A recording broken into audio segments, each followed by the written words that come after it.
Hi guys, I'm Rob and welcome to this, our second lesson on the topic of probability. And in our first lesson previously, we had a look at the idea of a permutation. So calculating permutations, which involved choosing objects from a set when the order which you choose them matters. So for example, rearranging the letters of a word, or maybe selecting numbers and digits to make up a code, where the actual order they end up being in at the end is significant. Okay, that for example, the order A, B, C is not the same as the order C, A, B. All right, so they would be considered different permutations. The same three letters, but they're in different orders. So when order matters, we had a look at calculating those. They're called permutations, and we did that in our first lesson. In this lesson, I'm going to deal with combinations, which again involves choosing objects from a set, but in this situation, the order you choose them in doesn't make any difference. So we're talking here, for example, like picking a team.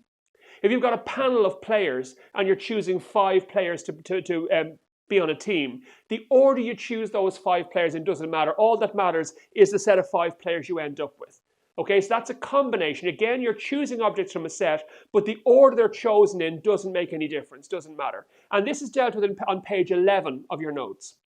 Right, so on page 11 of your notes, we're talking there about combinations where we're selecting objects from a set and the order they're chosen in doesn't make any difference. And they're also known as selections. So again, the verb to keep your eyes open for there is select. All right, so again, a manager selects a team. Okay, he doesn't arrange a team, he selects a team because the order in which the players are chosen is irrelevant. All that matters is the set of players that end up being chosen. The set you end up with is the specific thing, not the order they were picked in. All right, they're also known as selections, and the best way to do this is by using the NCOR button on your calculator, which I'll remind you of now in a second. Okay, the C in that function stands for combinations. And like we did with permutations, we'll be doing questions where there's no restriction. And then we'll also be doing questions where there is a restriction, where you kind of have to, the group you end up with has to meet certain criteria. And the simplest way to do that, as I'll show you in a moment, is to break the larger group into smaller groups and use the NCOR function of your calculator to work out how many ways you can select from each of those smaller groups to give you the outcome required in the question. That'll make more sense when I show you in a moment, but that's mentioned for there on page 11. And as we said there, picking teams or committees are good examples of combinations. So are, for example, the hands in a game of cards.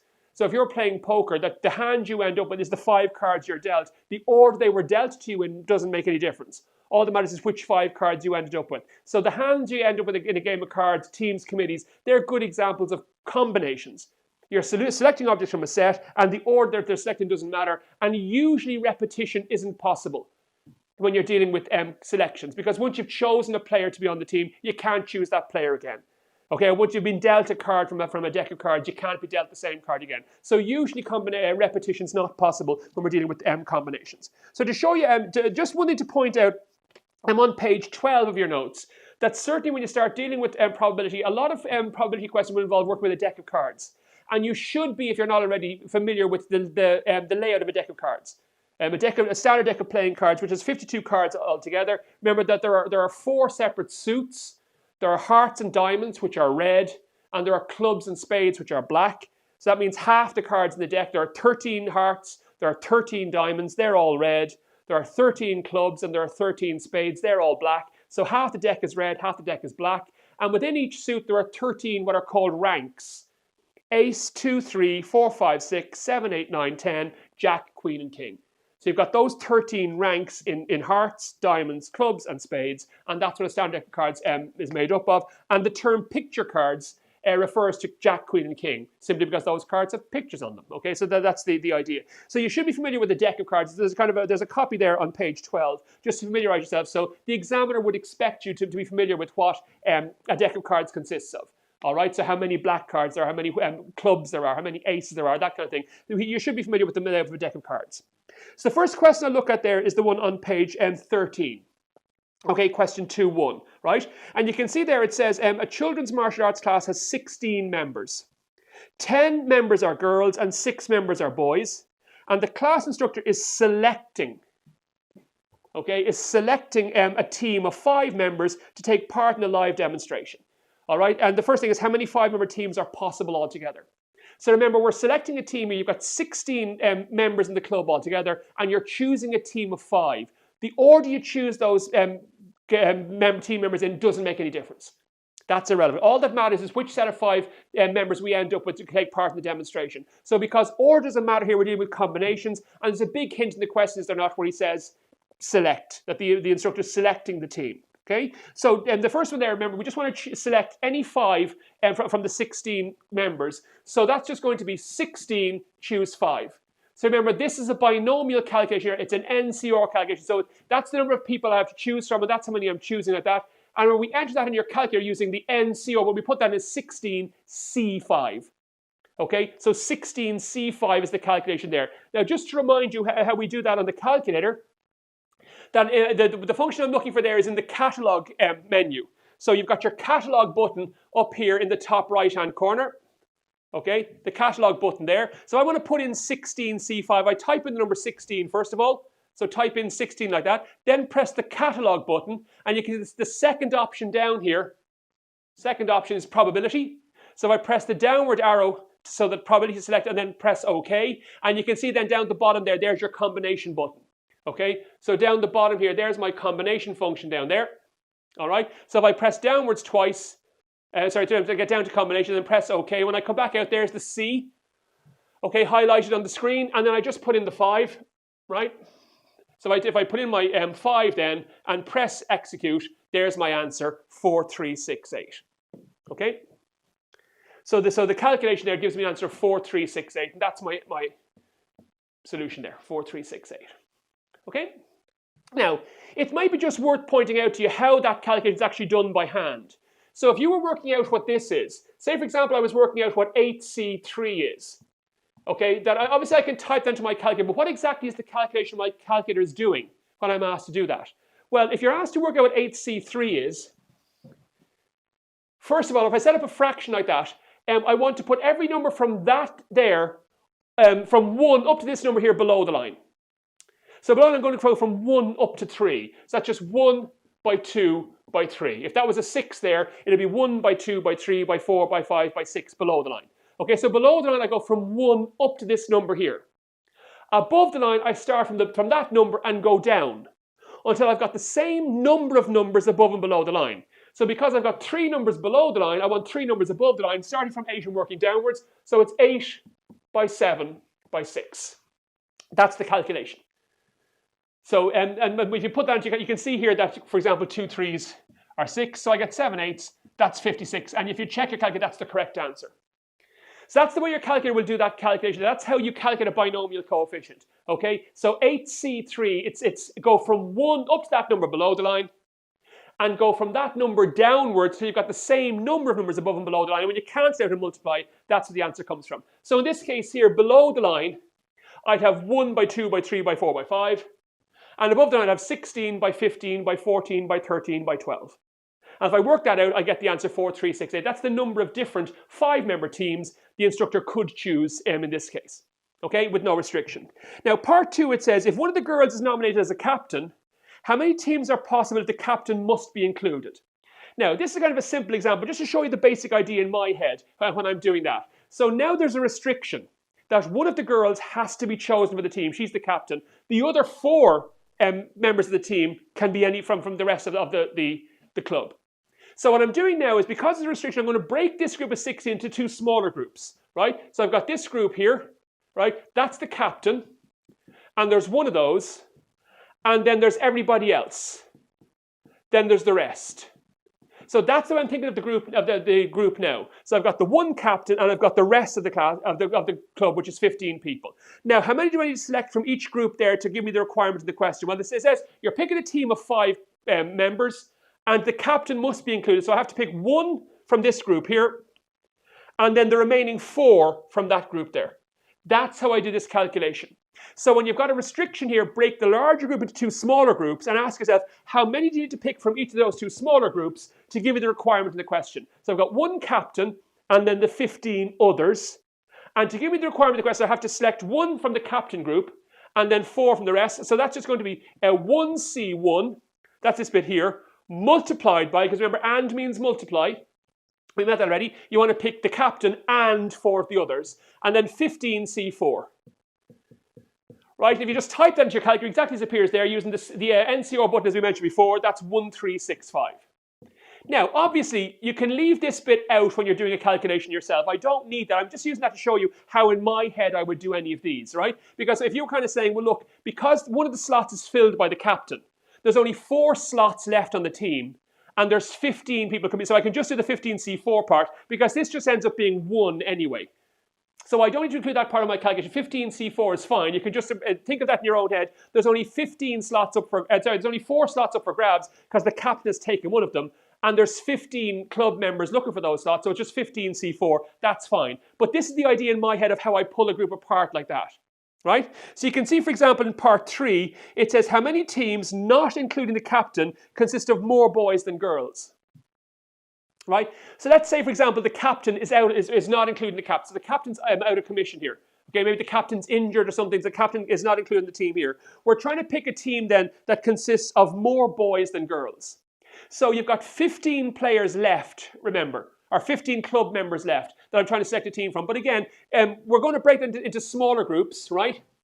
We've got the boys and we've got the girls, right? So we've got the boys and the girls like that, right? So if you think about that, so we're told in the first line of the question, 10 members are girls and 6 are boys, and the captain is one of the girls. So if the captain is out of commission, maybe she's injured, there's only 9 girls up for grabs here and 6 boys. Okay, so that's what the club looks like now. So again, because we're dealing with the distribution of boys and girls in the team, instead of thinking of it as a single group of 15 club members, I'm thinking of 6 boys and 9 girls. Now, how many do I need to select from each of those groups for the requirement of the question? Well, it says we want more boys than girls. Okay, so remember, I'm trying to pick 5 competitors all together here. So we could do this, couldn't we? We could have 3 boys and 2 girls. Okay, that's one way we could come up with a team that consists of more boys than girls. That's not the only way, though. We could say, look, we could do this as well. Couldn't we? So if we pull the team apart into 2 separate groups like that, 6 boys and 9 girls, we could also have 4 boys and 1 girl, like that. Or we could also have more boys than girls. Same idea, pull it apart into 2 smaller groups like that. We could say, look, we can have 5 boys and no girls. We can't have any more than that because that's the fewest number of girls we can have. So there's more than one way we can achieve this. Okay, if we want to have more boys than girls, we can have 3 boys and 2 girls, 4 boys and 1 girl, or 5 boys and no girls. And again, each of those is just a simple calculation. Same way, that's going to be 6C3 by 9C2. So 6C3 multiplied by 9C2. If I pop that in, that's 720. All right. That down here as 6C4 multiplied by 9C1. That comes out at 135. Okay. And then 6C5 multiplied by 9C0. And that comes out at just 1. Oh, sorry, at 6. Yeah, that's 6 altogether. And then we'll just add all these together. Right? Why are we adding them? Think about for a second why we're adding them. Because in order for you to have more boys than girls, you want 3 boys and 2 girls, or you want 4 boys and 1 girl, or you want 5 boys and no girls. Remember, or means add. So you can kind of see that the mathematical symbols are in there already, all the way across, right? So what you want here, when you're dealing with trying to create a team that sounds like that, you want 3 boys. Okay, you want 3 boys and 2 girls, or you want 4 boys and 1 girl, or you want 5 boys and no girls. And that's why we add them. Why we add this. So when you add those together there, you get 861. So as we mentioned in our first lesson last time, and means multiply, or means add. So there's 861 teams possible together. Now you could, if you want to, if you're keeping the same notation here, couldn't you? See the way I could have the captain here like that as well, right? So say there's the captain there, and that's 1 person there. Because you can see if I do that, there's all 16 members of the club counted there. 1 plus 6 was 9, they're all there. And in this case here, in each of these teams, because we're told the captain's not included, I'm going to have 1 C0. So that means we've none of the captains, there's only 1 of those, 3 of the 6 boys, and 2 of the 9 girls. And that just ends up being 1, so it doesn't affect my answer. But that's the way I would approach doing a combinations question. I'll just pull the larger group apart into smaller groups and ask myself how many would I need to select from each of those smaller groups to give me the requirements given the question. And there's more than one way I can accomplish that. I'll work them out individually and add my answers. Okay, so working with combinations is a lot more straightforward than working with permutations, just using the NCR button of your calculator. So if we look at the next question then on page 14, question 2, it says the questions on the exam paper are laid out as follows. So section A, you've got section A and you've got 6 questions in there. Question 1, 2, 3, 4, 5, and 6. And section B, you've got 4 questions. Okay, and questions 7, 8, 9, and 10. 10 questions altogether. And it says candidates are required to answer a total of 6 questions. So you're doing an exam here, you've got those 10 questions, you're asked to answer any 6 you like. So again, it should be obvious that this is a combinations question because when you're answering the 6 questions, the order you answer them in doesn't matter. You can answer the question any order you like. All that matters is which 6 questions you chose to answer. So this is another combinations question, not a permutations question. Okay, that the order you choose them in doesn't matter. And there's a big clue, isn't there, in part 1 of the question, where it says how many different sets of 6 questions could a candidate select to answer? So select, the verb select there is telling you that the order doesn't matter. So a selection we're dealing with here if there are no restrictions. So if you're free to pick any 6 questions you like, how many ways can you do that? Well, if there's no restrictions, I can just treat the paper as just a set of 10 questions. Doesn't matter which section they're in. There's 10 questions altogether. I need to pick 6. So that's just 10 C6. 10 questions altogether. Just choose any 6 you like. So that goes into your calculator as 10 C6. And if I pull that out, I get 210. Okay? So there's 210 different kind of exam papers you could end up attempting there, depending on what combination of questions you answer, if you've got free choice. You don't have to pick a certain number from either section. You can just take the 10 questions as a single group and choose your favorite 6. Now, part 2 onwards, you start imposing a restriction. So part 2 then says, how many different sets of 6 questions could a candidate select to answer if the instructions require they answer question 1 and any other 5? Okay, so question 1 and any other 5. So there's a restriction. You don't have completely free choice. You must answer question 1 and then any 5 others. So when I'm dealing with a restriction, let me pull the paper apart into smaller groups here. So instead of treating the entire paper as just a single set of 10 questions, pull it apart into 2 smaller groups. In this case here, I'm going to have one group there, that's question 1, okay? And then we've got the rest, right? So there's one question 1, and then there's 9 other questions on the paper. So you've got question 1, and then you've got the 9 others. And now, how many would I need to pick from each group there to give me the requirement of the question? Well, it says you must answer question 1. So you have to select 1 from that group there, and then your other 5 questions in here. Okay, so that's my calculation, and that's the only way you can do it. Okay, there's no other cost. If you have to answer question 1, that's the only way we can decide to answer the paper. So it's 1C1, this one here, and means multiplied by 9C5. So do question 1 and do 5 of the other 9. That's what we're doing here. So 1C1 by 9C5, and I do that multiplication there, I get 126, and that's the correct answer. Okay, so I'm dealing with combinations, much more straightforward. I just pulled the large group apart as I'm doing here. Part 3. How many different sets of 6 questions could a candidate select to answer if the instructions require that they answer 3 questions from section A and 3 from section B? Okay, so 3 questions from each section. Okay, well if we look what that looks like, so this time we're concerned with the question in section A and section B. So there's section A there, and there's section B. And remember, section A we know has 6 questions altogether, and section B has 4. So again, the 10 questions of the paper I'm pulling apart into 2 smaller groups. The 6 questions that make up section A and the 4 questions that make up section B. And to give me the requirement of the question, I have to answer 3 from each section. There's only one way I can do that. I must answer 3 questions from section A and 3 from section B. And there's my calculation. Okay, so the only way I can do this, so again, because order doesn't matter here, I'm just pulling the large group apart to smaller groups and saying how many do I need to choose from each of those groups to give me the requirement of the question. That's 3 from each in this case here. So it's 6C3 multiplied by 4C3, and that comes out at 80. That's 80 different sets of questions possible there. All right. Now, look at part 4. How many different sets of 6 questions could a candidate select to answer if the instructions require they answer at least 4 questions from section A? So they have to do at least 4 from section A. Okay, so what does that look like? Well, there's section A there, and there's section B, And remember, there's 6 in that section, there's 4 in there. So at least 4 from section A. Well, there's one way we could do that. That's do 4 questions from section A and then 2 from section B to give me my 6 questions altogether. So I can do 4 of the 6 questions in section A and then 2 of the 4 questions in section B. That'll meet the requirements given the question. I've answered at least 4 from section A. Not the only way I could do it though this time. If you think about it in this there's another way I could do that.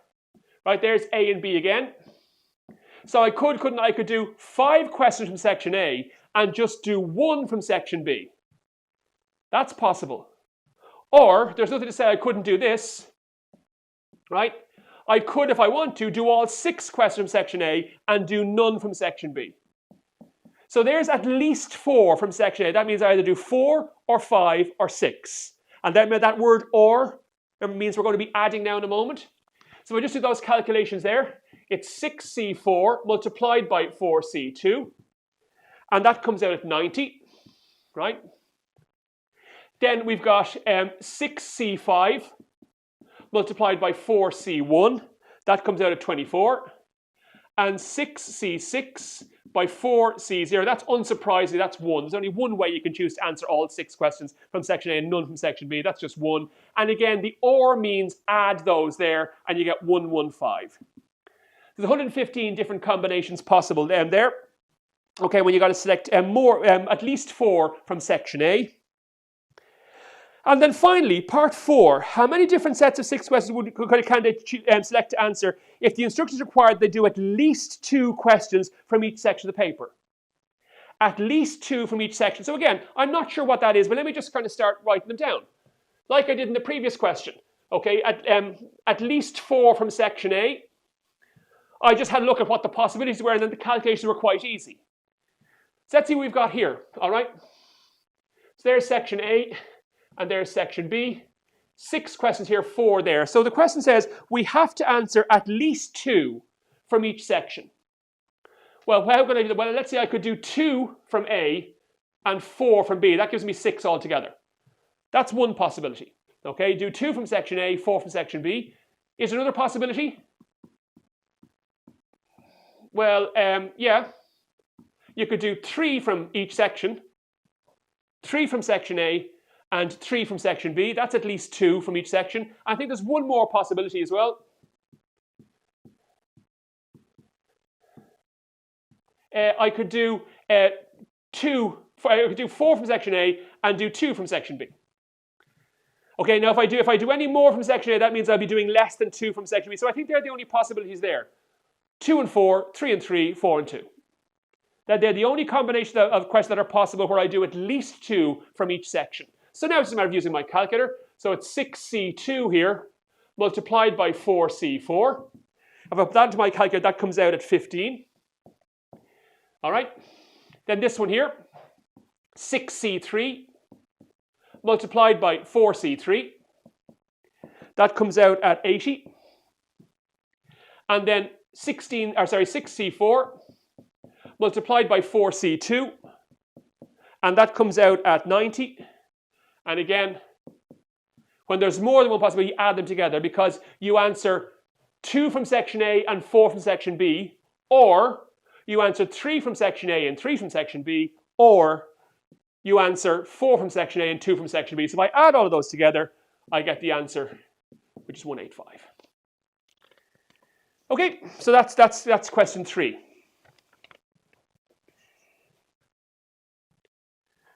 So our third and final question then for this lesson on page 16, okay? It says, a player is dealt a hand of 3 cards, one after the other without replacement from a standard deck of playing cards.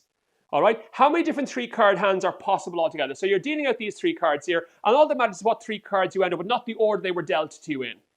Okay, so again, there's a comment, when you're dealing with card games here, all that matters is the set of cards you end up with, not the order you got them in. All right, so in a hand of cards, you know, ace, 2, 4, same as 4, 2, ace. Okay, I got the same card. The order they were dealt to me, and makes no difference at all. So these are combinations as well. So part 1, how many different 3-card hands are possible altogether? So you've got a deck of 52 cards. It says from a standard deck of playing cards. Okay, that's 52 cards altogether, and we're choosing 3. Okay, when there's no restriction. So it's just how many 3-card hands are possible from a deck of 52. So that's just 52 C3 which comes out at 22,100. Okay, so that's when there's no restriction. Now, part 2, how many hands consist of cards that are all red? So if you remember now, there's a restriction. So instead of treating the deck of cards now as just a single set of 52, I'm going to pull it apart into smaller sets and say how many do I need to pick from each of those sets to give me the requirement of the question. So in this case, I'm going to separate the cards into red cards and black cards. Remember, you've got 26 red, okay, like that, and you've got 26 black. So it's the colour of the cards now. So we'll think of the deck as 26 red, 26 black. And if you want the cards to be all red, that means I want to pick 3 of the 26 red cards and none of the 26 black cards. And that's the only way we can do it. So again, that just goes into my calculator now. So it's 26C3 multiplied by 26C0. And that comes out at 2,600. So 2,600, it's not half. So people sometimes say it's half because half the cards are red, half the cards are black. So if there's 22,100 altogether, half, because remember, I'll just divide it in half because half the deck is red. Remember, that's assuming that the cards have to be all the same color. That means you'd be leaving out there the possibility that the hands can be a combination of red and black cards. So it's not just half, we kind of pull it apart into groups this way. Now it says how many hands, part 3, how many hands consist of cards that are all the same suit? That means they're all hearts, or they're all diamonds, or they're all clubs, or they're all spades. Now think about that for a second. Suppose we just pick one of the suits. Let's say we pick hearts. Okay? How many hands are possible that are all hearts? Okay, just kind of think your way through the question. Well, let's work that out. Again, pull the deck of cards. So don't think of the deck now as just a set of 52. Let's pull it apart into the hearts and the rest. Right, so how many hearts are there? Remember, there's 13. So for each suit, there's 13 cards. 13 hearts, 13 diamonds, 13 spades, 13 clubs. So there's 13 hearts, and the rest of the deck, the remaining 39, are not hearts at all. Okay, so I pull the deck apart of that. If we want the card to be, the hand to be all hearts, it means I want to pick 3 of the 13 hearts and none of the 39 cards that are not hearts. Right? So that's going to be 13C3 multiplied by 39C0. And then that comes out at 1144. Now, couldn't I do the same calculation? So clubs and the rest, spades and the rest, and then diamonds and the rest. Or you could just realize that, look, if there's 1144 hands that are all hearts, there'll be the same number of hands that are all diamonds, or all clubs, or all spades. So once I've worked out how many hands are possible that are all one suit, I can just multiply that by 4 because there's 4 suits altogether. I don't need to redo this calculation for each suit individually. You can if you want to. But I think you'll very quickly realize the answer is going to be the same the whole way down. So it's going to multiply by, sorry, that's 286, not 1144. And that's 286. And the answer is 1144. Sorry. Okay, so there's 286 hands that consist of all hearts. There'll be 286 that consist of all diamonds, 286 that are all clubs, and 286 that are all spades. If I add those together, I get 1144 just by multiplying them all out. Okay, what about part 4? How many hands consist of cards that are all the same rank? So remember, the ranks are ace, 2, 3, 4, 5. They're the ranks. So again, just pick one of them. Let's just say we were dealing with aces. Okay, how many hands are there that are all aces? Well, again, don't think of the deck of cards as 52 altogether. Think of it as 2 smaller groups. You've got the aces and the rest. Okay, like that. And then how many? Well, there's 4 aces. The ace of hearts, ace of diamonds, ace of clubs, the ace of spades. And then the remaining 48 cards in the deck. See the way that these numbers keep adding up to 52? Because all I'm doing is I'm taking the group of 52 and pulling it apart into 2 smaller groups and saying how many do I need to select from each of those to give me the requirement of the question. See, these add up to 52 as well. Okay? So in order for your hand to be all ace, you want to pick 3 of the 4 aces and none of the 48 cards that are not aces. Right? So that comes out as 4C3 multiplied by 48C0. And that comes out at just the number 4, right? Now, just one kind of a little aside to mention here. See that 4C3? If you just work out that bit on its own, the answer is 4. And think about why. If you've got 4 aces there, and you're trying to pick 3 of them, there's 4 ways you can do that. And 4C1 is also 4. If I was to pick one of the aces, you're going to get the same answer. So do you notice here that because these numbers here add up to 4, these two are the same? Why is 4C3 and 4C1 the same? If you want to think about that for a second, why are those the same? All right? Well, if you think about that, that choosing 3 aces to be in your hand is the same as choosing 1 to not be in your hand. Okay, so that's why they end up being the same. So choosing 3 players to be on your team is the same as choosing 1 player to not be on your team. So if you want to kind of visualize that slightly differently, just get the same idea here, that suppose you've got maybe a panel of 8 players. Okay, if I've got a panel of 8 players and I'm choosing a team of 5, I'd say, well, look, there's 8 players all together there, and I'm choosing 5. And 8C5, let's say we're choosing 6.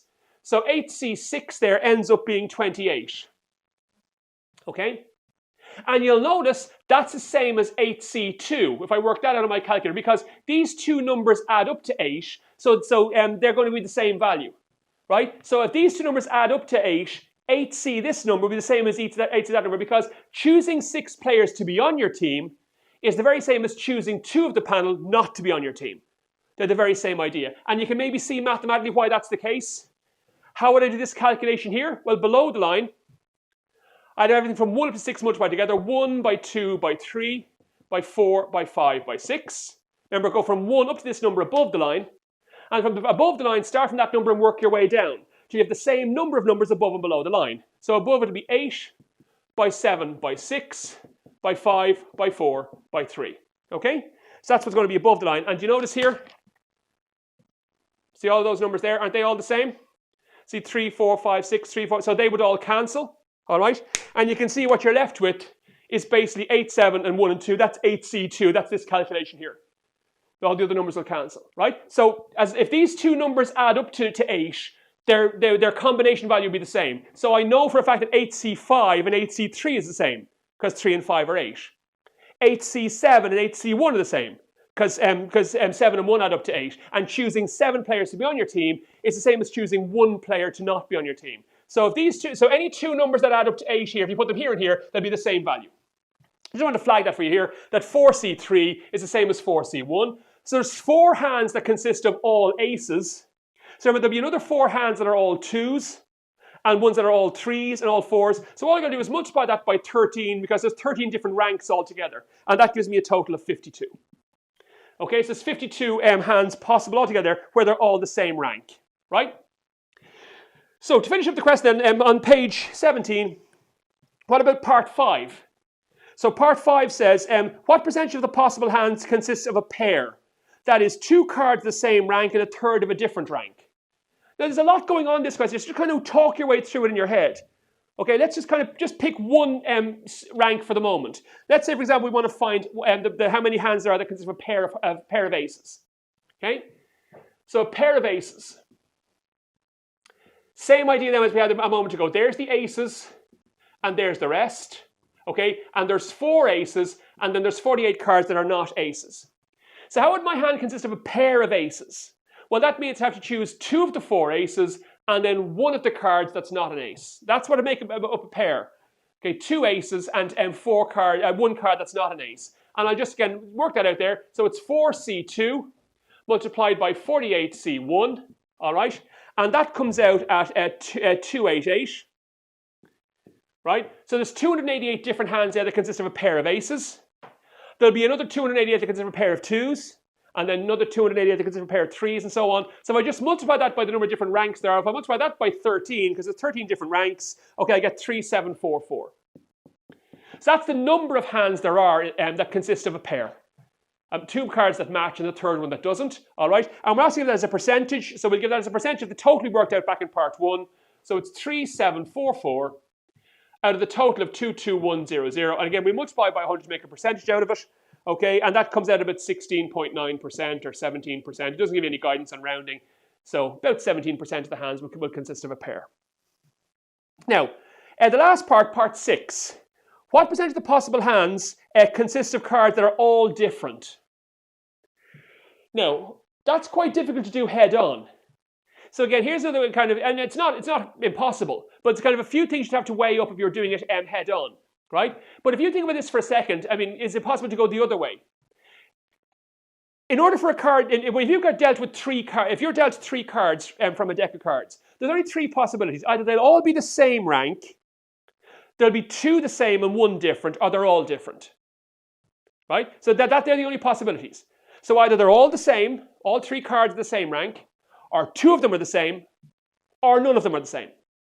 Right, they're the only possibilities. Now look at your previous work. So this is kind of the way I would think about this. So back in part 1, we worked out there's 22,100 hands possible altogether. Right? In part 4, didn't we work out how many hands there are where they're all the same rank? So remember, there's three possibilities here. Either they're all the same, right? They're all different, or there's a pair. There's a matching pair. They're the only possible combinations, or the only possible things that can happen there. Either all three cards are different ranks, they're all the same, or you've got a matching pair. Right? Now, if we add all of those together, we get our 22,100.